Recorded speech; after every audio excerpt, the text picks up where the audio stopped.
Welcome back to this video. In this video, I will show you on how to recover deleted videos in Microsoft OneDrive. So let's see. But before we dive into the tutorial, if you find this tutorial useful and you are fairly new to this channel, remember click on that subscribe, turn on the notification bell for more useful tutorial like this. So with that being said, let's get started. The very first thing you need to do is to open up your OneDrive. So I'm going to click on here, open my OneDrive. After opening up your OneDrive, next thing you need to do is to click on this profile icon from the top. And the next thing you need to do is to go to Recycle bin. Then you have all the deleted file right here. Next thing you need to do is to simply scroll down and then look for the video file.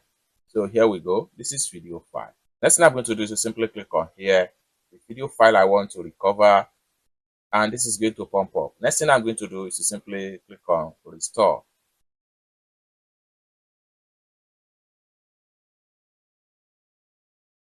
And it's as simple as that.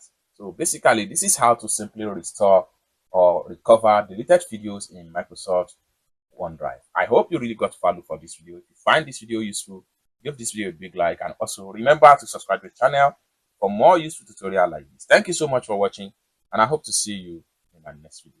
Bye for now.